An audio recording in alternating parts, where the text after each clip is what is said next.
Hello students, welcome to my education tutorial channel.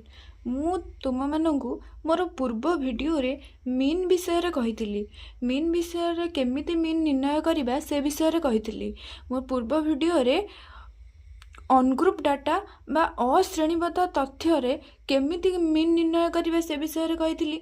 आज आम श्रेणीबद्ध तथ्य बा ग्रुप डाटा रे केमिति मीन निर्णय करबा से विषय कहबी। जी मो वीडियो को देखी ना हो मो चैनल को जाई मोर पूर्व वीडियो देखि नियंतु।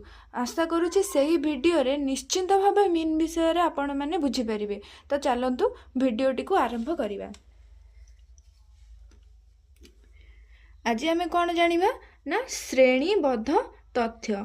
श्रेणीबद्ध तथ्य बा ग्रुप डाटा रे आमे केमिति माध्य निर्णय करिबा। श्रेणीबद्ध तथ्य रे माध्य निर्णय करिबा पई दुई गोटी पद्धति को अनुसरण करा जायछि। केतेटा ना दुई गोटी। पुणी से कौन कहछे ना श्रेणीबद्ध तथ्य रे माध्य निर्णय करिबा पई दुई गोटी पद्धति को अनुसरण करा जायछि। सेगुडिक कौन ना गोटे होछि दीर्घ पद्धति बा लॉन्ग मेथड, आउ गोटे होछि संक्षिप्त पद्धति बा शॉर्ट मेथड। कौन ना गोटे होछि लॉन्ग मेथड आउ गोटे होछि शॉर्ट मेथड। आमे प्रथमे दीर्घ पद्धति बा लॉन्ग मेथड द्वारा माध्य निर्णय करिबा। तो दीर्घ पद्धति द्वारा केमिति माध्य निर्णय करिबा ताकू मध्य निर्णय करिबा पई गोटे सूत्र रही अछि। से सूत्रटा होछि कोन ना मीन। मीन समान summation f x by n. कौन सूत्र ना मीन समान summation f x by n. यही सूत्र द्वारा आमे लॉन्ग मेथड साहाय्य माध्य निर्णय करिबा। तो आसतु जानिबा यही सूत्र जो सब रही तार सब माने कौन। एम एम कौन ना माध्य बा मीन। तापरे एफ एफ हमर कौन ना संभागर पौनपुण्य। कौन ना संभागर पौनपुण्य frequency in the class interval. तापरे एक्स एक्स कौन ना संभागर मध्य बिंदु। एक्स कौन संभागर मध्य बिंदु। समेशन तो मु कहितली मोर पूर्व वीडियो रे समेशन होची समष्टि, एन होची लब्धांक गुड़िकर संख्या। याकू भी मु पूर्व वीडियो रे कहितली एन होची लब्धांक गुड़िकर संख्या। तो आसंतु एबे मीन निर्णय करिबा। तो पिला माने मु आगरो प्रश्नटी को लिखि देइथिली जहाँकि होछि संभाग बा क्लास इंटरवल पौनपुण्य जहाँको कि आमे एफ आकार रे नहीं थाउ। मु तो अनग्रुप डाटा विषय रे कहितली। अनग्रुप डाटा रे कोन एमती खाली नंबर लिखाई थाए 2 4 6 10 जहाँ भी थाउ नंबर लिखाई थाए आमे ताको करथिले। किंतु एटा होछि ग्रुप डाटा। ग्रुप डाटा केमिति निया हबो ना संभाग संभाग आकार रे निया जाई थाए क्लास इंटरवल जहाँको कि एई भली आकार रे निया जाई थाए। जेमती कि अछि देखंतु 40 रु 44 35 रु 39 30 रु 34 25 रु 29 20 रु 24 15 रु 19 10 रु 14 5 रु 9 0 रु 4। सेमती आमर फ्रीक्वेंसी कौन अच्छी देखीदबा 2 3 4 5 7 5 4 3 2 फ्रीक्वेंसी अच्छी। तो आमर एन होची केते ना 35। एन मु कौन कही लब्धांक गुड़िकर संख्या।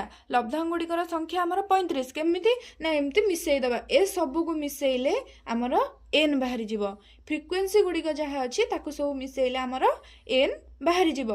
तो एबे आमर आमे देखिबा हमको मीन बाहर करिया पईंगी कोन दरकार। मु कहिली कि दीर्घ लॉन्ग मेथड रे गोटे लिंक बाहर करिया मीन बाहर करिया पईंगी गोटे सूत्र अच्छी जहाँ कि होची से सूत्र होची कोन ना मीन समान summation f x by n. कौन ना मीन समान summation f x by n. तो आमको बाहर करिया एटा दरकार।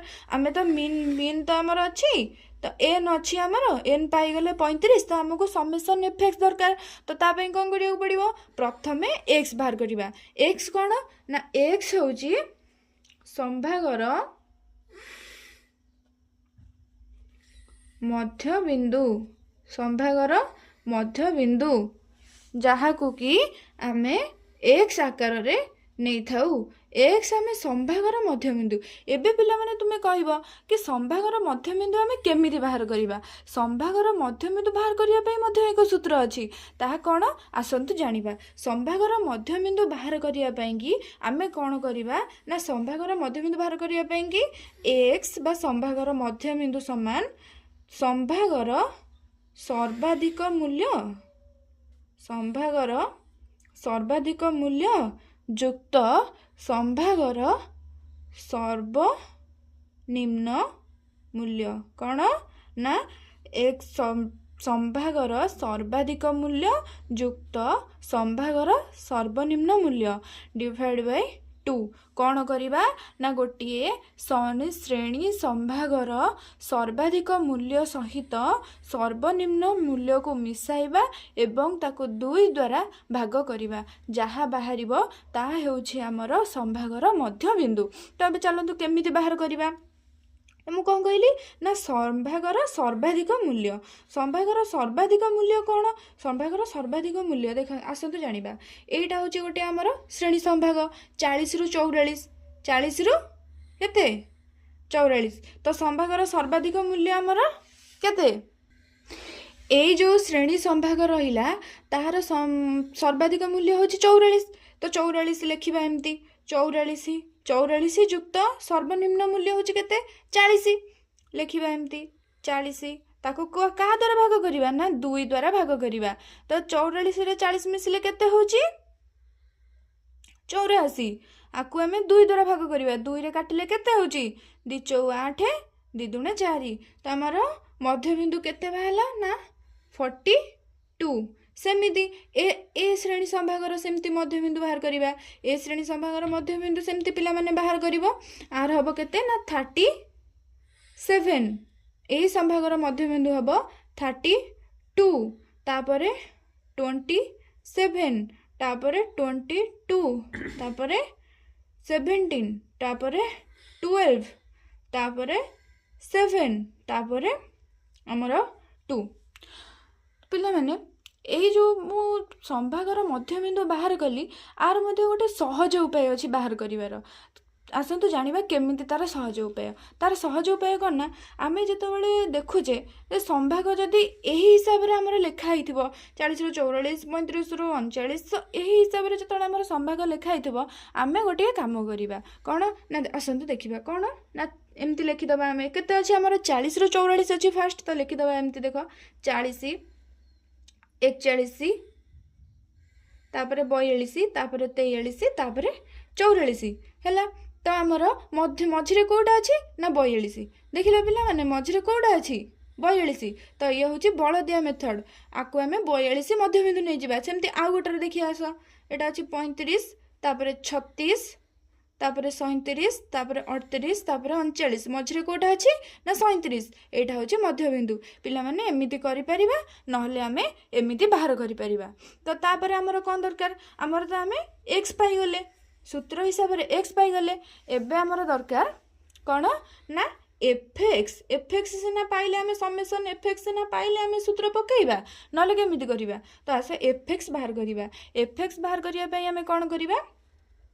f ପାଇଛେ, x ପାଇଛେ, fରେ x କୁ ଗୁଣିବା। ତ ଆମେ fx ପାଇଯିବା।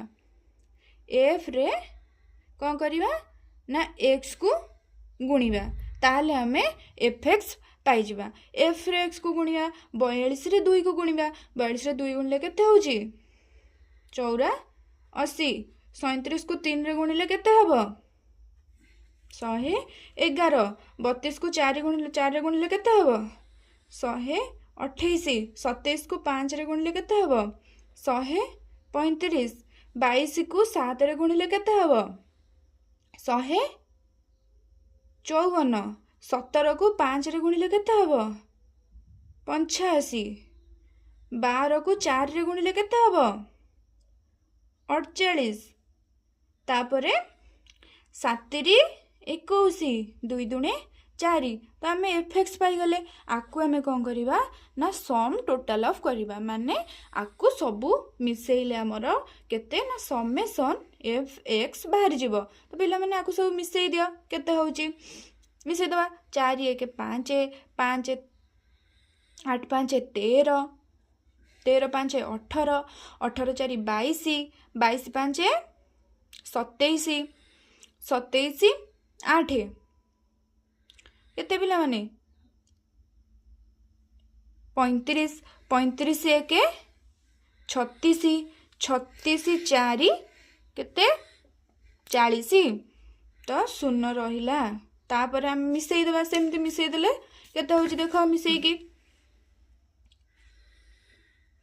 टोटल मिसेल आमर होची 770 केते हला पिला माने ना 770 एबे हमें सूत्र हिसाब रे पाई गले समेशन एफएक्स आसे एबे सूत्र पकाइबा सूत्र हमर ए पकई जी मु मीन समान समेशन एफएक्स बाय एन ताले हम समेशन एफएक्स केते पाइले ना 770 एन हमर केते अछि 35 आमे एबे 770 को 35 रे काटिबा 35 रे काटिले होची पिला माने 22 सर तो पिला माने बाबूजी मोर ये वीडियो माध्यम रे अपन पिला माने ठीक भाग में बुझी पारिथिबे जदि न बुझी पारुचंदी मते कमेंट माध्यम रे निश्चिंत जणांतु एवं तम सांग मानक पाखकु मोर वीडियो मध्ये शेयर करंतु आ जदि पिला माने जदि तमरो एई जो मु 35 रे 770 काटिली तो याकु जदि न जानि पारुचंदी मते कमेंट माध्यम रे निश्चिंत जणांतु मु ता पई मध्ये निश्चिंत एक वीडियो आनिबे